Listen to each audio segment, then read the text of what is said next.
Assalamualaikum warahmatullahi wabarakatuh.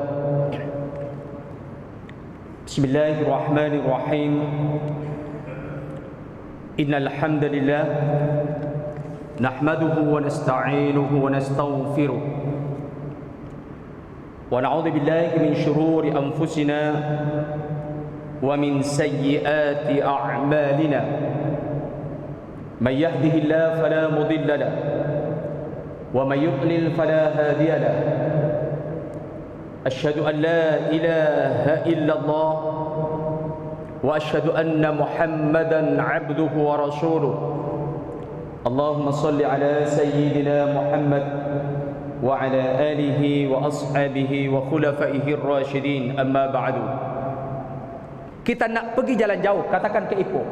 Kebanyakan ulama perjalanan 89 km. 89 km. Ini setelah ditahdid. Jadi bolehkah dalam situasi ini ikut mazhab Imam Ahmad? Katakan Imam Syafi'i syadid, tak bagi langsung. Imam Abu Hanifah tak bagi langsung. Imam Malik tak bagi langsung, melainkan bertolak sebelum fajar. Lalu bolehkah ikut Imam Ahmad? Tuan-tuan, dalam konteks ini boleh ikut dalam bab talfiq. Qala al-jamhur, berkata kebanyakan ulama, talfiq artinya berpindah satu mazhab kepada mazhab lain dalam situasi tertentu. Itu talfiq. Katakan kita sekarang mazhab Imam Syafi'i. Dalam konteks Ramadan nak berbuka ikut Imam Ahmad bin Hanbal, boleh ke tidak? Tuan-tuan, dalam bab talfiq ada banyak kenyataan dalam hal ini. Cumanya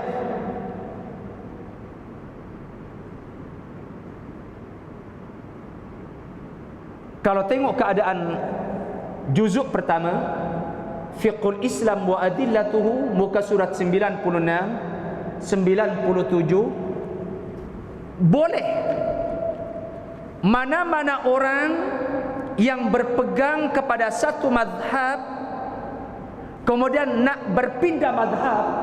Contoh dalam konteks ini, ajazal jamhur at-talfiq. Kebanyakan ulama dia memperbolehkan, tak ada masalah. Ambil bab talfiq. Artinya dalam konteks tadi, tuan-tuan akan bertolak selepas zuhur, nak jalan jauh, keadaan panas terik. Dalam konteks ibadah lain ikut mazhab Imam Syafi'i. Lalu bagaimana dengan dalam persoalan Ramadan ini?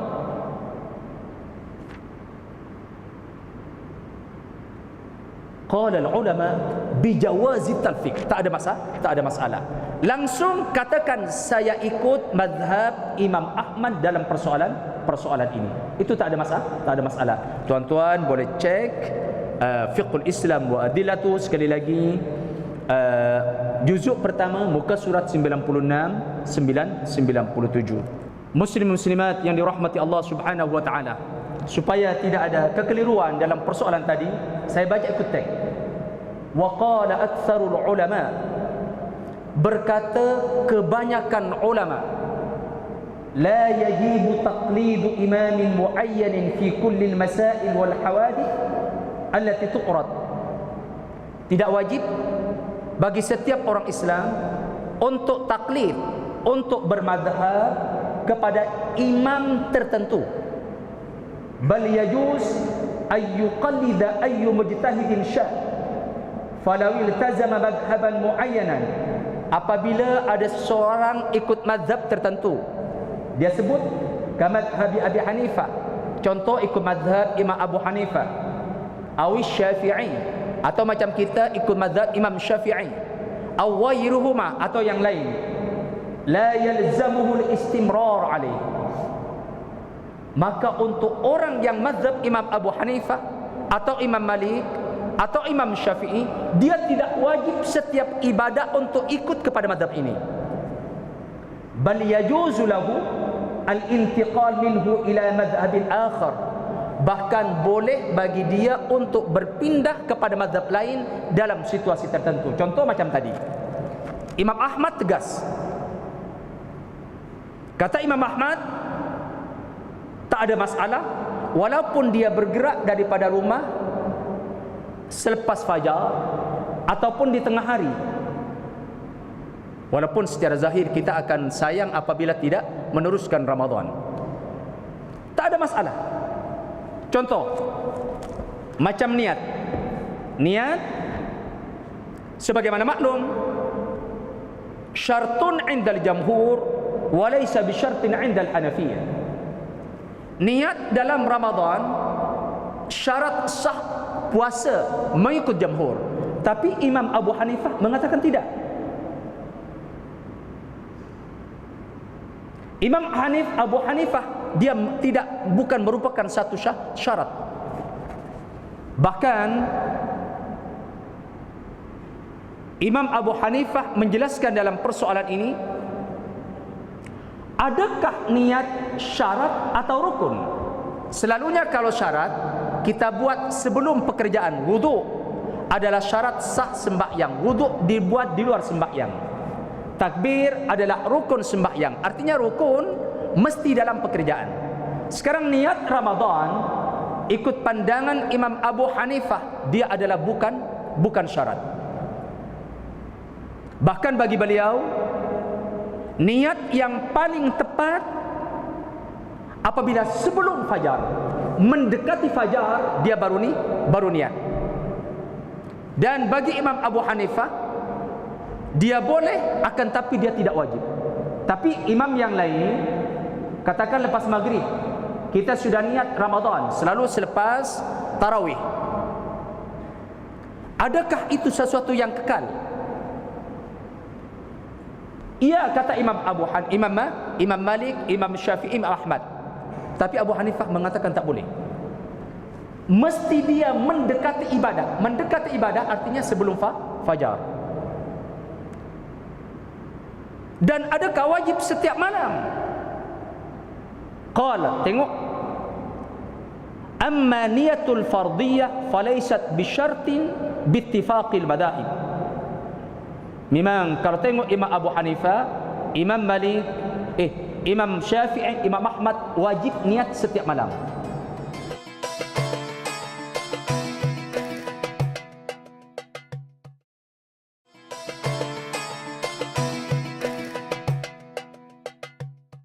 Walakin qala al-Malikiyah, berkata Imam Malik, tujzi'u niyatun wahidah li Ramadan fi awali. Pandangan Imam Malik mencukupi niat Ramadan di malam Ramadan pertama saja. Artinya kita niat, kalau kemungkinan Rabu malam Kamis, nawaitu sawma ghadin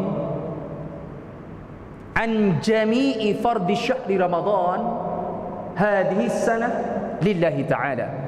Saja aku puasa esok hari dan seluruh bulan Ramadan. Artinya apabila besok malam lupa memandangkan malam pertama, sudah niat keseluruhan bulan Ramadan, ikut pandangan Imam Malik, dia Ramadan adalah puasa adalah sah.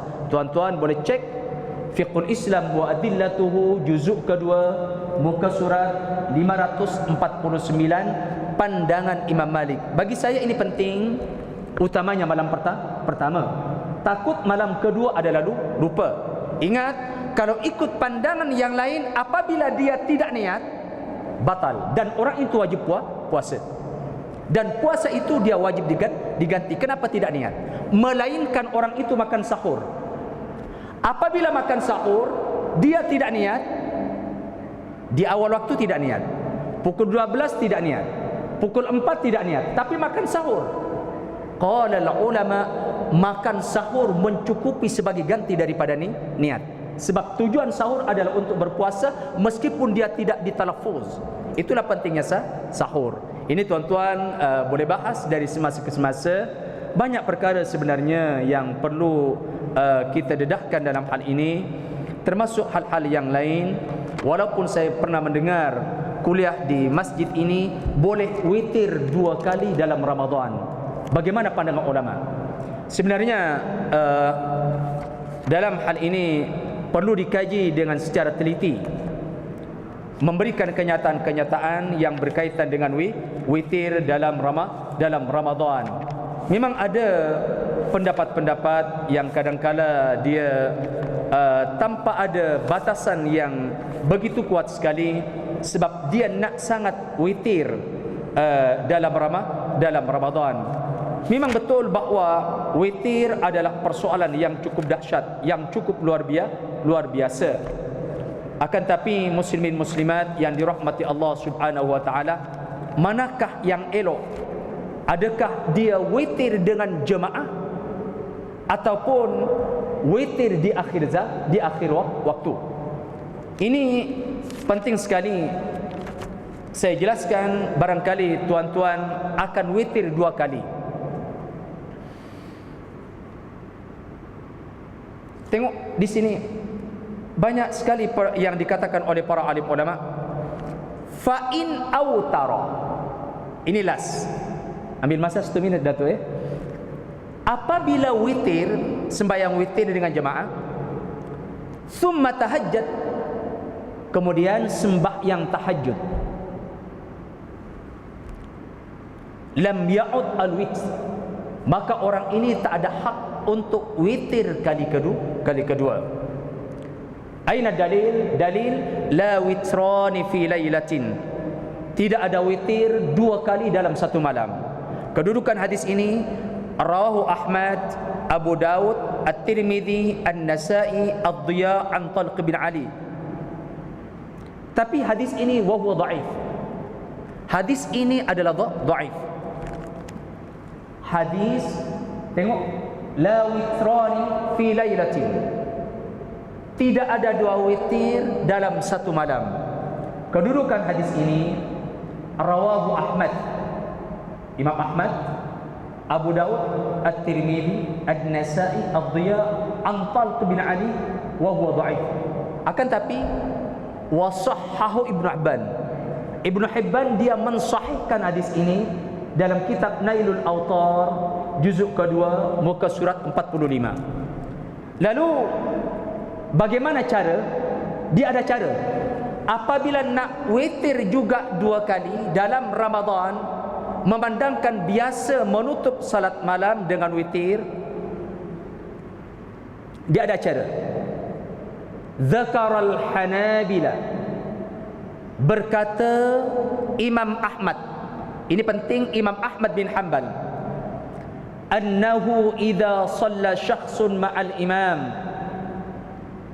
wa ahabba mutabi'atul, apabila seseorang sembahyang tarawih kemudian dia sembahyang witir jamaah dengan imam, dia seronok sangat. Macam kita seronok sembahyang jamaah dengan orang ramai, dia buat. Wa ahabba ayyutira akhiral lail, pada masa yang sama dia suka sembahyang malam ditutup dengan witir.